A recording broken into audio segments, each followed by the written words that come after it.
ketika saya memutuskan untuk jadi perawat itu karena saya ada rasa tidak puas terhadap suatu pelayanan terhadap ayah saya, yang pada akhirnya ya qadarullah ya, ayah saya tidak terselamatkan. Tetapi ada prosedur di situ yang membuat saya itu, it's not true but it's wrong. Ini salah loh gitu. Setelah saya pelajari ilmunya, ini salah. Berarti saya salah itu saya mengatakan kalau salah, saya akan mengajarkan kepada junior saya ini loh yang benar. Kira-kira kualifikasinya apa sih sebenarnya? Jadi kalau jadi perawat sekarang itu tidak seperti yang dulu. Perawat itu harus menjadi seorang yang profesi. Jadi profesi itu mewujudkan keprofesionalnya dengan tindakan asuhan keperawatan yang sebenarnya. Jadi tuntutan saat ini itu kita diminta sebagai seorang tenaga kesehatan itu tenaga yang profesional. Salah satunya adalah kita harus lulus ujian profesi. Bincang unik, makin unik, makin asik. Oke, kembali lagi di Bincang Unik, makin asik. Oke, bersama saya Cak Oti. Yang baru kali ini kita akan bahas satu fakultas lagi yang dominasi wanitanya lebih besar. Terus butuh keahlian khusus karena ini mempertaruhkan nyawa. Ini sangat penting sekali dalam kehidupan kita. Tapi sebelumnya perlu diingat podcast kali ini masih didukung dengan satu sponsor wajib yang semoga ke depan sponsornya bertambah. Untuk sponsor kali ini masih ada dengan Unique Water. Teman segala aktivitasmu. Jadi ini Unique Water. Dan jangan lupa kita punya banyak media sosial yang bisa diikuti, terutama YouTube. Silakan di-subscribe banyak-banyaknya. Untuk mengetahui kegiatan kami, untuk kegiatan apa saja yang ada di Universitas Kediri, terutama pendaftaran untuk mahasiswa baru, dan juga kita punya banyak link untuk Instagram. Jadi silakan di searching saja tentang Universitas Kediri, kalian pasti akan dapat pilihan. Jadi berbagai fakultas di Universitas Kediri ada di sana. Tamu saya kali ini dari Fakultas Kesehatan, silakan diperkenalkan. Saya harus manggil Bapak, Mas, AA atau siapa? Silakan. Oke, terima kasih Cak Oti. Ya. Terima kasih sudah mengundang dari Fakultas Ilmu Kesehatan ya. Perkenalkan, saya Cak Erik juga. Cak Erik, oke. Ya, kita sama Caca ya. Iya, oke. Sama-sama Surabaya. Saya Erik Irham, Cak Erik Irham Lutfi, asli dari Kediri. Asli Kediri. Saya salah satu dosen di Fakultas Kesehatan. Saya termasuk dosen khusus, Pak. Oh, iya. Kenapa khusus? Karena saya khusus di prodi keperawatan. Gitu. Tapi kalau mau diperbantukan, saya biasanya juga bantu di bidan. Menarik juga ya. Kalau Cak Oti tadi bilang banyak ceweknya. Tantangan Cak Oti. Kenapa kok ngajar cewek itu tantangan? Kenapa? Karena kita harus menjaga iman gitu. Benar. Iya. Oke, gini, Cak Erik. Pertanyaan saya, ini pertanyaan standar yang saya tanyakan ke semua dosen. Kenapa memilih menjadi dosen? Menjadi dosen? Ya. Kalau saya jawab karena itu panggilan jiwa itu klasik ya. Saya jawabnya agak selengean dikit. Karena saya ingin mengabdi. Sama juga ya. Sama klasik juga. Karena saya ingin berbagi saja. Itu lebih apa yang dibagi? Mudah ya. Saya ingin berbagi ya kepada junior saya ya. Junior, karena saya jadi perawat berarti ya junior atau mahasiswa keperawatan. Sehingga apa yang kita bagikan itu tentunya nanti bisa dimanfaatkan untuk membantu sesama. Karena kan kalau di kesehatan itu kan erat kaitannya dengan si sakit. Sakit kan otomatis kalau membantu kan ya kita sebagai orang yang tidak langsung membantu juga dapat ilmu dan dapat pahala juga kan begitu. Ini saya berarti harus tarik mundur. Ketika dulu kuliah nih, kuliah atau jenjang pendidikan sebagai perawat, memang mengarahkan diri sendiri itu menjadi dosen atau memang sudah dah nanti mau jadi apapun? Oke, ini pengalaman ya. Iya. Siapkan tisu ya kalau bisa. Oke. Karena ini sangat Sedih ya. emosional gitu. Jadi ada nanti diiringi musik sedih. Ya, musik sedih juga ya. Metallica. Kalau rock gitu. Jangan rock ya. Rock terlalu nggak enak. Jadi awal muasalnya itu saya praktisi, Cak. Jadi saya jadi praktisi kesehatan perawat di salah satu rumah sakit besar di Kota Kediri ini. Oke. Sejak tahun 2008. Kemudian saya tidak tahu ya ceritanya itu tiba-tiba ilham itu datang. Oke. Nama saya Irham, Ilham itu datang. Oke. Ilham datang itu dengan mengatakan ayo sekolah gitu. Gitu. Kayak anak SD gitu ya. Ayo sekolah gitu ya. Oke. Tapi saya sekolahnya mengambil sesuatu yang tidak dekat gitu. Kenapa kok tidak dekat? Karena memang jauh. Harus kos. Kalau dekat kan ya PP ya. Gitu ya. Itu namanya kalau dekat, kalau jauh namanya kos. Ya tiba-tiba langsung terinspirasi dari seorang teman sebenarnya. Teman saya itu melanjutkan S1, saya ngambil S1 juga. Iya. Saya S1-nya di Surabaya. Oke. Kalau S2-nya karena tuntutan, Cak. Oh iya, saya paham. Oke. Ya S2 lah, minimal lah ya. Minimal. Berikutnya nanti S3. Doakan ya, Cak. Amin. Amin semuanya ya. Amin. Jadi semuanya itu karena diawali dari saya melihat sosok ayah saya. Oke. Jadi ketika saya memutuskan untuk jadi perawat itu karena saya ada rasa tidak puas terhadap suatu pelayanan terhadap ayah saya. Yang pada akhirnya ya qadarullah ya, ayah saya tidak terselamatkan. Oke. Tetapi ada prosedur di situ yang membuat saya itu it's not true but it's wrong. Oke. Ini salah loh gitu. Iya. Setelah saya pelajari ilmunya, oh ini salah. Berarti saya salah itu saya mengatakan kalau salah, saya akan mengajarkan kepada junior saya ini loh yang benar. Oke. Itu alasan saya kenapa kok saya harus sekolah lagi dan kemudian mengajarkan kepada yang lainnya.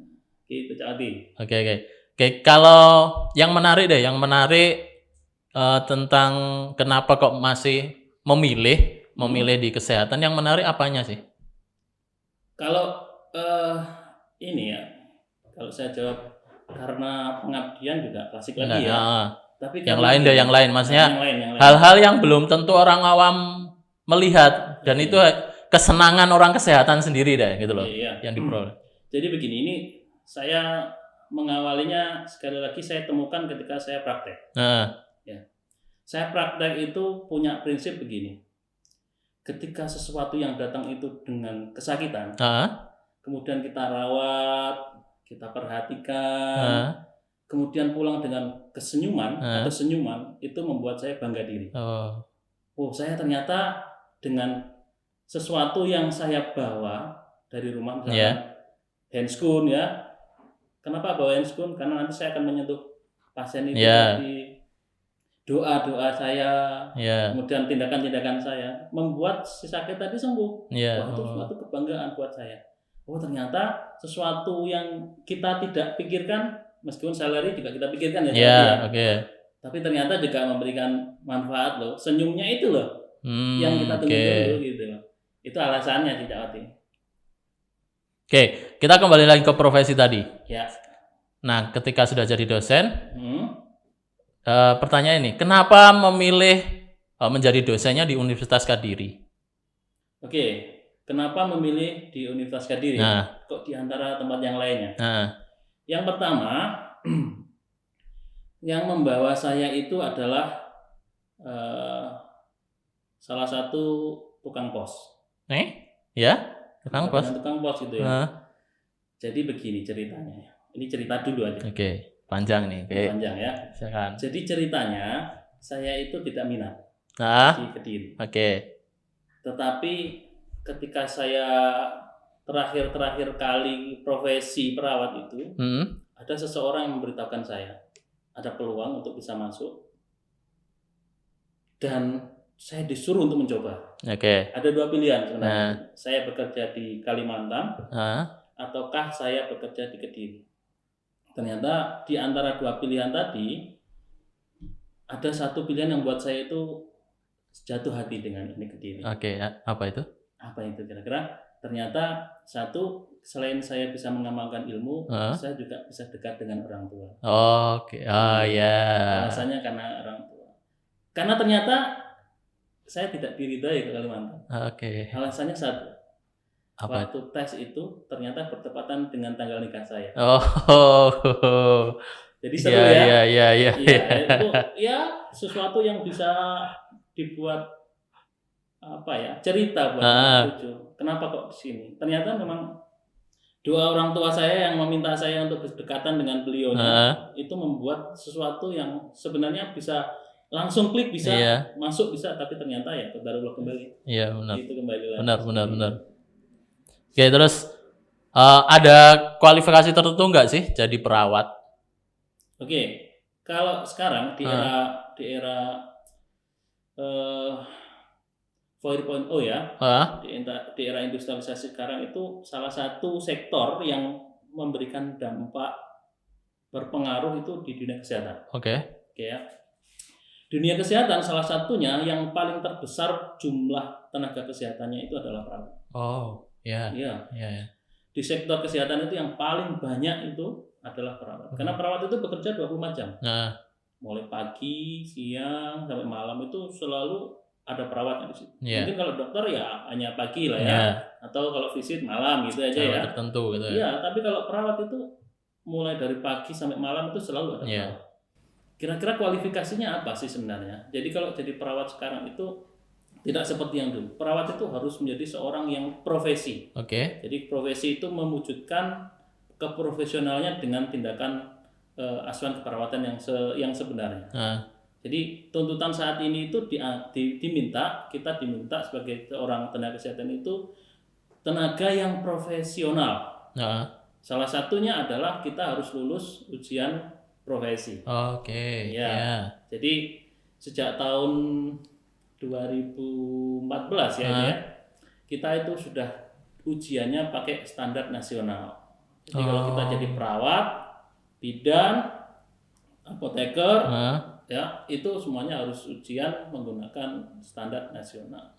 Jadi kita memang benar-benar dikatakan qualified kalau itu kita sudah ujian tersebut dan dikatakan kompeten. Oke, kan tadi ngomongnya di zaman 4.0 berarti kan ada perubahan. Nah, kalau dibedakan deh, kalau perawat dulu mungkin jadi gambaran buat teman-teman, perawat dulu dan perawat sekarang yang paling kelihatan berbeda di mananya? Oke, yang mana sih kelihatan beda? Yang bedanya adalah perawat sekarang itu lebih bisa open minded. Open mindednya bagaimana? Jadi seorang perawat itu bukan lagi sebagai suruhannya dokter atau asistennya dokter, tetapi menjadikan perawat itu adalah mitra. Sehingga karena kita jadi mitra, kita harus menyamakan dengan keilmuan dokter, tapi tidak sama ya, karena wewenangannya beda wewenang, tetapi kita juga mempertajam atau meningkatkan kualitas kita di bidang kompetensi kita jadi perawat. Sehingga apa? Ketika dokter mengatakan A, perawat melengkapi dengan poin B, sehingga kita melakukan tindakan kolaboratif yang sama. Jadi kita sama-sama, oh inilah ranahnya dokter, oh inilah ranahnya perawat, tapi pada satu objek yang sama, sehingga kesembuhan dari pasiennya itu kita maksimalkan. Oke, menarik. Oke, terus kalau sekarang di masa pandemi, kan tiba-tiba nih kejadian kan, maksudnya tiba-tiba. Kalau menurut orang awam kan, wah tiba-tiba terjadi. Nah, penyesuaian apa yang dilakukan perawat saat ini? Oke. Jadi kalau dulu tahun 2020 ya, pandemi 1920 muncul ya, itu kalau kita salah satu korban yang banyak itu salah satunya adalah perawat. Kenapa kok perawat itu menjadi korban yang banyak? Karena dulu APD kita belum maksimal, Pak. APD kita belum maksimal, tetapi kita harus berjuang di garda terdepan. Karena siapa lagi kalau yang mau bekerja di garda terdepan kalau tidak punya ilmunya? kita bekerja melawan sesuatu yang tidak kasat mata. Iya. Bayangin kalau misalkan ada bom, kita bisa menghindar. Kelihatan. Atau ya kelihatan ya. Tapi kan kita melihat sesuatu yang tidak nyata. Tetapi itu ada. Nah, sedangkan dulu awal-awal pandemi dulu karena kondisinya belum siap, yang banyak jadi korban adalah perawat. Kemudian saat ini menjadi perawat, salah satunya perawat juga memberikan dampak atau menjadi garda terdepan di bidang pelayanan kesehatan. Pada pandemi saat ini, saya berterima kasih kepada teman-teman sejawat kami, perawat seluruh Indonesia, yang sudah berupaya semaksimal mungkin untuk mengatasi COVID-19 dengan cara baik itu yang ada edukasi di masyarakat maupun yang langsung terjun di ruang-ruang isolasi. Karena ternyata sangat panas. Itu ya. Bayangin saja kalau misalkan kita pakai mantel ya, kita kehujanan atau kita belum hujan ya, kita mau pulang kemudian naik motor mendung gitu ya, kan kita persiapan pakai mantel full gitu ya, padahal kita naik motor ya kan. Nah bayangin aja kita naik motor itu sudah ada rasa panas, sumuk gitu ya, sumuk di dalam. Nah kalau di teman-teman kita itu sampai 8 jam memakai itu dan tidak boleh dilepas. Karena kalau risikonya dilepas itu risikonya mengulang lagi dari begitu kira-kira. Oke, berarti harus salut nih sama profesi perawat saat ini nih. Ya, terima kasih. Salutnya nanti saya sampaikan kepada teman-teman. Iya. Terus ini nih, Cak Erik, ada satu di pikiran saya itu, karena kan profesi, apakah ada beda antara profesi perawat sebagai dosen dengan profesi perawat yang ada di lapangan? Oke. Jadi secara prinsipnya dosen itu adalah menjadi, kalau di kita mengatakan kita itu sebagai seorang researcher, kita sebagai seorang peneliti. Kalau teman-teman di lapangan itu sebagai praktisi. Ya, bedanya di mana? Tidak ada yang membedakan. Karena apa yang kita teliti kita akan berikan kepada teman-teman yang ada di lapangan. Jadi kita akan mengisi sesuatu yang bisa dikatakan teman-teman ternyata ada sesuatu yang di tempat yang di sana atau ada kasus di sana sudah banyak loh di sini, maka kita sumbangkan ilmu kita yang kita miliki itu ke teman-teman praktisi. Gitu. Jadi kita saling melengkapi, saling mengisi. Masih ada hubungan lah ya. Oke, kalau ini pendapat Cak Erik tentang, kan ada kasus yang lagi rame nih terakhir, yang perawat dianggapnya si keluarga pasien ada yang salah, nah terus kena kekerasan. Nah menurut Cak Erik gimana? Oke, jadi ada kasus yang ada di salah satu rumah sakit swasta ya. Memang kejadiannya itu terekam kamera, kemudian sampai menimbulkan trauma. Jadi kami dari asosiasi perawat itu, satu, mengecam kejadian tersebut. Yang kedua, kalaupun nanti ada sesuatu yang menyebabkan ketidakpuasan, itu bisa disampaikan tanpa harus menyebabkan suatu perlukaan.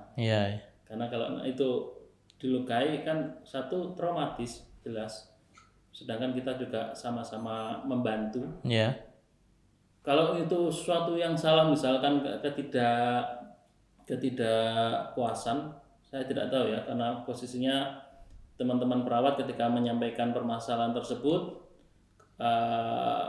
pembelaan antara si ibu atau si keluarga dengan pihak rumah sakit menyampaikan bahwasanya si ibu mengatakan ada sesuatu yang menyebabkan anaknya terluka, tapi perawat sudah mengatakan tindakan yang dilakukan itu sudah dengan SOP yang ada.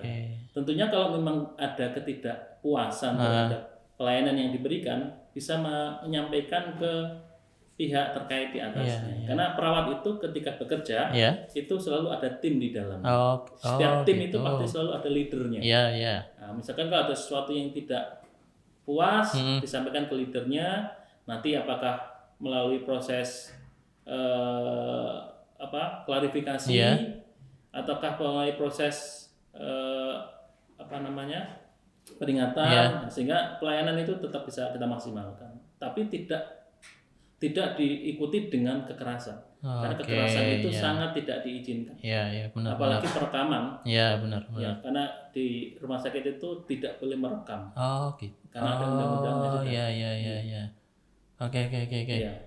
Terus kalau sebagai dosen dan peneliti nih kan, untuk ke depan sebagai profesi perawat, Ya. itu akan ada perubahan lagi nggak? Oke, perubahan tentunya pasti ada ya, ya. Karena kita hidup itu pasti berubah. Nah, Karena sesuatu yang tidak berubah adalah perubahan itu sendiri. Iya, karena hidup pasti berubah. Tentunya di era peningkat yang begitu pesat saat ini, kita sangat mungkin untuk bisa berubah. Tetapi kalau apakah nanti jawabannya adalah siap atau enggak? Oke. Tentunya kami harus menyiapkan diri. Karena perubahan itu pasti ada dan kami siap untuk menghadapi perubahan tersebut. Oke. Gitu. Ada pengaruh teknologi nggak sih maksudnya? Kan kalau kalau saya termasuk awam soal kesehatan. Kalau ada lain beberapa fakultas ketika ada muncul teknologi baru pasti ada penyesuaian yang baru juga. Nah, kalau di kesehatan terutama perawat ada pengaruh teknologi juga nggak? Oke, baik. Sebenarnya kalau di dunia kesehatan, terutama kesehatan informatika ya, secara umum perubahan itu sangat nyata. Contohnya kemarin yang terjadi di salah satu teknologi yang saat ini dipakai oleh KAI ya. Ya. Genus ya. Itu adalah salah satu bentuk daripada perubahan akibat teknologi di bidang kesehatan. Iya. Nah, itu gabungan antara kesehatan dengan teknologi untuk bisa bersinergi untuk bisa mendeteksi pasiennya. Sebenarnya kalau AI, artificial intelligence atau intelligence buatan itu di dunia kesehatan saat ini sudah sangat banyak. Oh, gitu. Contohnya misalkan beberapa rumah sakit itu sekarang kalau kita sering menggunakan namanya, ini boleh sebut merek ya? Nggak boleh ya? Nggak boleh. Dokter gitu ya. Nah, itu sudah mengupayakan penggunaan media teknologi untuk bisa berdiskusi, memilih dokter. Gitu. Begitu sekarang saat itu begitu. Tapi kalau pada perawat apakah bisa? Karena posisinya saat ini itu perawat juga memberikan dampak, memberikan peran. Jadi pelayanan beberapa rumah sakit itu sekarang sudah lebih ditingkatkan pada penggunaan media, alat-alat yang notabene sangat mempermudah tugasnya perawat. Ya, contohnya misalkan dulu ya kita pernah mengikuti RJP, pelatihan RJP gitu ya, atau kita membantu memberikan bantuan hidup dasar dengan menekan dada gitu ya. Kalau dulu kan tergantung jumlah personil. Misalkan Cak Oti perawat, saya perawat. Ada satu korban tergeletak, Cak Oti memompa jantung, capek kan?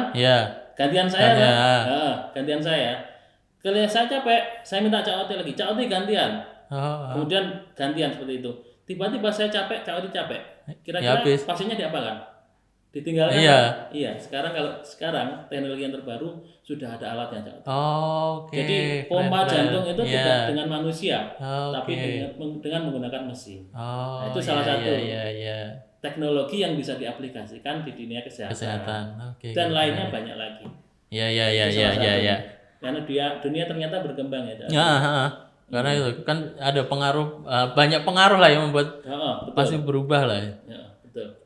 Terus untuk profesi perawat ini ada tingkatannya nggak sih? Maksudnya ketika kalau dokter kan dokter umum, dokter spesialis, kan.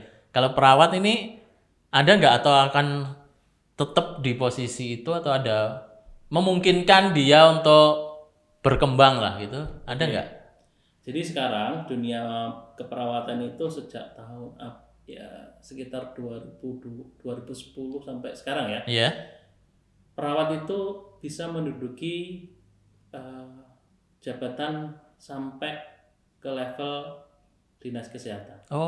Jadi kalau dulu dinas kesehatan itu kan identik di daerah ya, di daerah itu identik dinas kesehatan itu selalu diisi oleh tenaga kedokteran. Jadi benar. dokter, Iya. dokter umum, dokter gigi yang tentunya beliaunya juga sudah ngambil pendidikan lebih tinggi ya. Iya, Nah, sekarang saat ini kepala dinas itu ada yang dijabat oleh perawat. perawat. Oh, Itu di daerah. gitu ya, ya. Ya, di daerah. Kemudian di beberapa puskesmas pun juga sekarang perawat itu juga bisa menduduki kepala puskesmas. Oh, gitu. Dulu masih berjenjang, Cak. Iya. Masih berjenjang dari teman-teman dokter, teman bidan, dari sarjana kesehatan masyarakat. Nah, sekarang saat ini perawat itu sudah mulai masuk. Oke. Tentunya di level yang tinggi pun juga sama, Cak. Asalkan gitu. Oke. menyesuaikan dengan pangkat dan golongan Iya. beliaunya. Iya. Gitu, Cak. Oke. Oke, itu sedikit gambaran soal profesi perawat. Sekarang kita ulas sedikit soal di Fakultas Kesehatan di Universitas Kediri. Oke. Bisa diceritakan apa toh Fakultas Kesehatan Universitas Kediri? Silakan. Secara singkat aja lah. Singkat ya. Ya. Ini kurang dari 1 menit ya kalau bisa ya. Jadi begini, jadi Fakultas Ilmu Kesehatan itu sebenarnya adalah fakultas yang termuda, Cak. Oke. Kalau dulu UNIK lahir tahun 85 ya. Iya, 85. Nah, kesehatan itu Fakultas Ilmu Kesehatan itu lahir tahun 2005. Oke. Itu usianya 20 tahun UNIK berdiri. Ya. Baru kemudian Fakultas Ilmu Kesehatan itu lahir 20 tahunnya. Tetapi saat ini Fakultas Ilmu Kesehatan tidak menjadi anak bontot. Kenapa? Karena anak-anaknya banyak. Iya. Kenapa kok anak-anaknya banyak? Karena ternyata prodinya paling banyak. Oh iya, berkembang mungkin juga se-Jawa Timur, Jawa Timur. Iya, oh gitu. Atau se-Indonesia. Oh, oke. Ya, kita ambil Jawa Timur. Kalau kita Jawa Timur itu yang paling banyak, salah satu PTS yang paling banyak prodi kesehatannya itu ya di Universitas Kediri, Fakultas Ilmu Kesehatan. Karena ada D3 kebidanan, D4 kebidanan, S1 bidan, profesi bidan 4 lah ya. Perawat itu S1, kemudian perawat profesi 6, farmasi S1 dan farmasi APT itu profesi APT jadi 8, kemudian teknik laborat medik sama elektromedik. Jadi 10. Prodi. Iya. Nggak sombong loh Cak Oti ini. Oke, ya. benar. Jangan sombong. Sombong dijauhi orang. Jangan sombong. Oke. Cuma membanggakan diri. Iya, benar. Sombong juga Cak Oti ya. Kayak bisa diberi gambaran juga nggak kegiatannya apa saja sih yang ada di Fakultas Kesehatan? Bisa diberi gambaran nggak? Jadi biar yang saat ini mau kuliah mungkin bisa terbesit karena tahu kegiatannya yang ada di Fakultas Kesehatan. Iya. Jadi Fakultas Ilmu Kesehatan itu menggabungkan kegiatan akademik dengan praktek. Jadi kalau kita dari Fakultas Ilmu Kesehatan itu selalu membiasakan diri apa yang kita lakukan, kita ajarkan itu dipraktekkan di ranah tempat profesi itu full dia praktek di tempat profesi. Nah, apa yang dilakukan di situ karena di kita kesehatan itu identik dengan serius tapi nyantai ya. Karena kalau serius nggak nyantai nanti takut tua. Takut tua dulu. Jadi kita serius tapi tetap nyantai. Kita selalu memberikan edukasi kepada mahasiswa kita bahwasanya apa yang kita rawat itu adalah sesuatu yang hidup. Karena sesuatu yang hidup kita harus memanusiakan apa yang kita lakukan tadi. Sehingga apapun yang kita lakukan itu didasarkan atas mau nggak kamu dilakukan kalau kamu nanti sakit seperti itu. Jadi itu yang menjadi dasar kami ketika merawat, kita memberikan edukasi. Terus kemudian ketika nanti sudah praktek, kita membekali mahasiswa kita dengan ilmu yang ada, dengan bimbingan di lapangan. Jadi kita tidak lepas gitu. Kamu di rumah sakit A, B, tidak. Tapi tetap kita dampingi. Kenapa? Karena itu tetap tanggung jawab kami sebagai pihak pengelola, supaya mahasiswa ketika praktek itu tidak merasa tersendiri, tidak merasa sendiri. Takutkan nanti kalau sendiri dia bingung ke arah kanan atau ke arah kiri. Kalau ke arah belakang kan nggak enak ya. Kan yang enak kan depan. Mundur, Maju mundur cantik kan. Iya. Maju mundur kena. Oh, maju mundur kena gitu ya. Jadi tetap semuanya didampingi. Iya. Ya. Oke. Kalau perkembangannya kan tadi 2005 ya? Ya, 2005. Oke, 2005 sampai sekarang 2021 kira-kira perkembangannya apa saja? Oke, jadi kami dulu mengawali 2005 itu ya bagaikan anak kehilangan induknya. Oh gitu. Karena kita masih belajar. Iya, iya. Ya, kita masih belajar. Karena masih tahap belajar ya, kita belajar dari semua instansi yang ada. Kemudian kita buat sesuatu yang khusus. Iya. Ya, buat sesuatu yang khusus sehingga memunculkan keistimewaan Fakultas Ilmu Kesehatan. Oke. Oke ya. Terutama saya yang bilang di keperawatan. Karena keperawatan itu karena kita targetnya itu yang kita layani adalah seluruh Indonesia. Iya. Maka kita pun juga memfokuskan diri di bidang pelayanan di keperawatan komunitas. Pun juga fakultas yang lainnya, prodi yang lainnya pun juga arahnya ke situ. Sejak tahun 2005 sampai dengan 2021, alhamdulillah kami berterima kasih kepada semua alumni. Berterima kasih kepada lahan praktek, berterima kasih kepada seluruh mahasiswa kami atas pencapaian kami, di mana pada tahun 2000, sejak tahun 2000, saya ingat itu 2000 berapa ya, mulai 2010 kalau tidak salah ya, mohon maaf 2013 ingat saya, itu kami mendapatkan nilai akreditasi itu baik sekali. Salah satu prodi kami. Kemudian diikuti oleh prodi-prodi lainnya, sehingga seluruh prodi yang ada di Fakultas Ilmu Kesehatan saat ini itu terakreditasi baik dan baik sekali. Pencapaian yang sungguh kami ucapkan terima kasih kepada semuanya, Cak Oti. Bahwasanya sampai umur 21 ini, 21 ya Cak Oti? 16 ya? Iya. 2005 sampai 21, 16 ya? 16 itu prodi kami termasuk kategori baik dan baik sekali. Saya berterima kasih.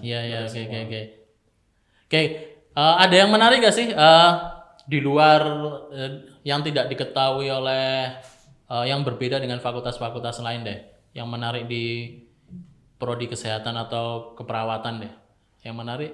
Yang menarik ya? Iya. Nanti kapan-kapan kalau yang lainnya itu jurit malamnya ke kuburan. Nah, kalau di kita jurit malamnya ke lab. Kenapa? Ada apa gitu? Iya, di lab. Pernah nggak terdengar suara klotak-klotak, suara berisik di tengah malam sendirian? Itu tapi dicerita, itu di film aja. Nggak ada. Meskipun kita praktek dengan rangka manusia beneran, dengan izin tentunya ya, itu yang ada. Karena itu media pembelajaran, ternyata tidak memberikan dampak tuh. Habis kita pegang, habis kita manusiakan itu ya, tentunya susah. Kita berteman dengan yang seperti itu. Karena bagi kami ketika merawat sesuatu yang sakit kemudian ternyata qadarullah dia meninggal, itu sudah sesuatu yang membuat kami ya sudah, karena memang takdirnya seperti itu.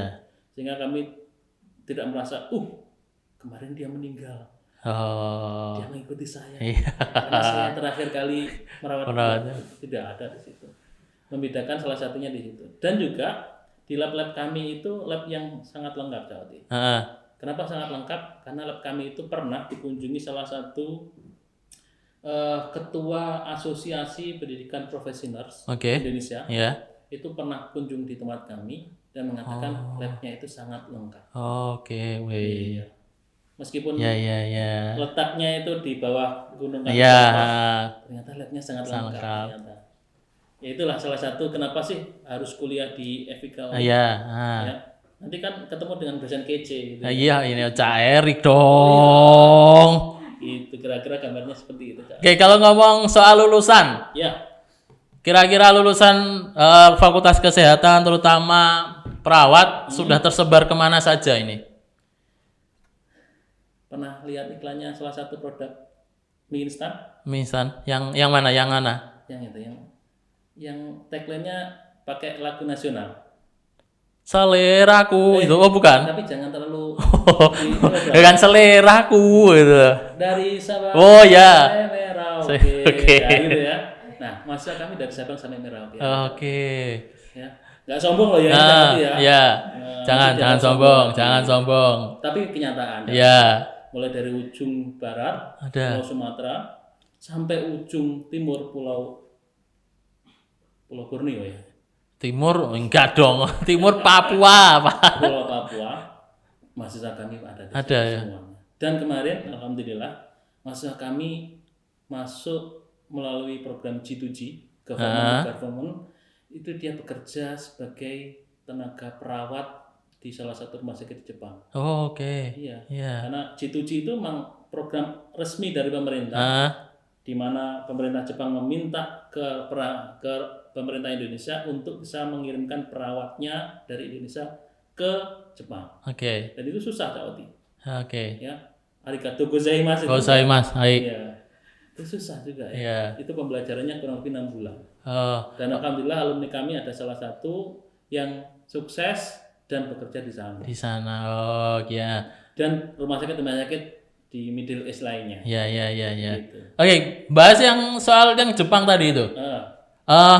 Secara khusus memang dipersiapkan untuk pencapaian hal itu atau memang ya itu satu dari berapa mahasiswa gitu. Oke. Jadi karena sesuai dengan visi misi Universitas Kadimi di mana kita inginnya 2026 adalah internasional maka kita dari fakultas itu kemarin bekerja sama dengan Dinas Ketenagakerjaan Provinsi Jawa Timur karena beliaunya sebagai bagian yang memegang informasi terkait dengan G2G itu. Kita kerjasama dengan mereka bahwasanya kita berpartisipasi. Oke. Sewaktu ada program dari pemerintah Indonesia yang memberangkatkan perawat ke Jepang, kita siap memasuk. Tapi juga kita siapkan di kampus. Dengan mereka kita bekali dengan pendidikan bahasa, pendidikan sesuatu yang ketika nanti di lapangan di sana bagaimana itu kita siapkan. Kita siapkan sehingga ketika mereka siap terjun ke sana, ujian di sana dan lulus, mereka tinggal gajinya PT PT-nya banyak ya. Kayak kalau ngomong peluang kerja tadi kan lulusan nih. Kalau peluang kerja selain kalau di rumah sakit mungkin akan hal umum ya. Selain di rumah sakit ada peluang kerja lain nggak nih dari lulusan kesehatan atau perawat? Oke. Jadi kalau di perawat sebenarnya di kesehatan itu peluang kerjanya sangat banyak. Ada yang menjadi seorang entrepreneur di bidang kesehatan. Saya pernah ketemu dan kemudian mengundang saya menjadi pemateri juga. Saya tanya, loh kok bisa jadi seperti ini? Oh saya belajar Pak. Ketika saya kuliah dulu saya belajar peluang ini. Oh saya ambil Pak. Kemudian saya bisa masuk dan kemudian saya bisa mengundang teman-teman perawat dari seluruh dunia untuk bisa datang ke sini. Itu salah satunya entrepreneur di bidang kesehatan. Yang kedua selain kerja di rumah sakit ataupun puskesmas bisa menjadi kolega di bidang pendidikan, jadi dosen juga. Saya beberapa kali itu ingat ya teman ketika saya dulu ngajar, saya ajar, tiba-tiba dia jadi teman saya waktu seminar. Salah satunya di bidang pendidikan, salah satunya itu. Selain juga banyak lahan lainnya yang masih bisa. Karena kalau teman-teman yang terutama laki-laki yang laki-laki itu bisa mengembangkan di bidang atau di kesehatan di pertambangan. Beberapa alumni kami itu sampai masuk ke SOS Jakarta. Jadi SOS itu salah satu provider penyedia tenaga kesehatan yang khusus, yang dia tingkatnya internasional sudah. Dia kerja di pertambangan dan sektor-sektor lainnya. Kemarin alumni kami sempat saya lihat story IG-nya, ternyata dia menjadi tim kesehatan artis. Sampai segitu ya. Di Jakarta sana. Sampai menjadi tim kesehatannya artis untuk ketika ada kegiatan artis dia mendampingi di sana. Menarik nih. Sangat menarik. Oke, untuk sebelum yang terakhir, jadi ada yang disampaikan pada teman-teman yang mau kuliah di UNIK, apapun itu, silakan. Agar yang sekarang SMA untuk melanjutkan kuliah biar menjadi lebih menarik. Jadi sebenarnya buat adik-adik siswa kelas 12 yang sudah lulus jadi Di Universitas Kediri itu sekarang saat ini sudah membuka pendaftaran. Oke. Fakultas Ilmu Kesehatan pun juga saat ini membuka pendaftaran. Iya.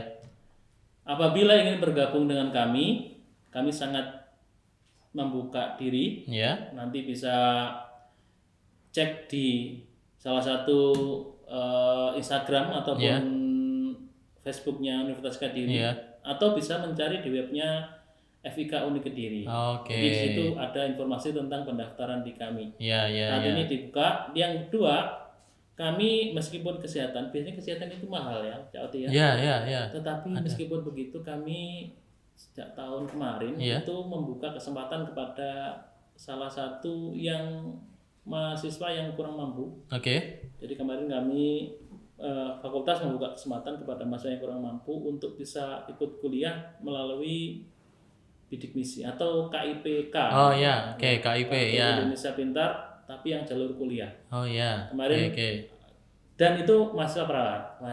Dengan saya dia dapat, kemudian mengajukan diri dan dapat, dan ya alhamdulillah. Iya. Berkah karena kuliahnya gratis. Iya, dapat bisa. tunjangan hidup ya. Iya, benar. Per semester begitu. Sampai nanti dia profesi. Oke. 10 kali Cak Oti, 5 tahun gitu. Iya. Karena dia jadi perawat. Nah, itu enggak, silakan bagi yang siapapun yang ingin mendaftar atau yang ingin yang memiliki KIP bisa mendaftar melalui program itu. Oke. Tapi kalau yang masuk melalui jalur umum, kami persilakan. Masih bisa. Prodinya ada 10, sudah dipilih saja salah satu. Nanti pasti kami ketemu dengan kami. Ya, itu. Yang terakhir, pesan untuk masyarakat dalam keadaan saat ini, masa pandemi, kira-kira apa? Ya, secara kami sebagai tenaga kesehatan, kami sempat menghimbau kepada seluruh masyarakat tetap menjaga atau tetap beraktivitas karena memang aktivitas itu tidak bisa ditunda. Sekarang sudah berubah. Dulu sempat lockdown atau PSBB, sekarang boleh beraktivitas, tetapi beraktivitas dengan memperhatikan protokol kesehatan, dengan 5M tentunya, 5M, memakai masker, mencuci tangan, menghindari kerumunan, physical distancing, juga menghindari orang yang berkelompok, sehingga nanti dengan upaya itu kita sebagai insan yang unggul, harapannya kita menjadi menjadi role model supaya kita bisa segera mengkat si Mbak Covid ini atau Mas Covid ini biar segera pergi dari muka bumi. Iya, benar. Dengan penerapan ketat protokol kesehatan. Begitu, Cak Oti. Oke, terima kasih Cak Erik atas informasinya. Sama-sama, Cak Oti. Sangat menarik sekali memberikan informasi baru. Iya. Nanti kita pasti ketemu lagi dengan pembahasan yang lain. Siap. Oke, terima kasih Cak Erik. Nah, itu tadi info dari Cak Erik soal tentang Fakultas Kesehatan. Jadi, buat kalian yang mau melanjutkan ke sini, pasti akan ketemu Cak Erik dan teman-temannya. Jadi di sini dosen-dosen keren semua berkumpul di Fakultas Kesehatan. Jadi jangan ragu untuk memilih Fakultas Kesehatan. Terus juga kalian bisa mengakses websitenya Fakultas Kesehatan atau Universitas Kediri untuk tahu informasi terbaru. Dan juga jangan lupa juga subscribe YouTube-nya. Jadi biar kalian tahu apa saja aktivitas kami. Terus kami juga di Spotify. Nah, itu obrolan hari ini bisa didengarkan di situ. Dan juga Instagram juga. Jadi kami berupaya menyebarkan informasi kami sebanyak mungkin. Jadi di Instagram akan ada banyak sekali yang berhubungan dengan Universitas Kediri. Jadi itu bisa kalian akses. Jadi terima kasih buat kalian yang sudah mendengarkan. Terima kasih buat teman-teman semua yang sudah mendukung podcast ini. Jangan lupa untuk mendengarkan hal-hal lain yang akan kami berikan. Sampai jumpa di podcast selanjutnya. Terima kasih. Assalamualaikum warahmatullahi wabarakatuh.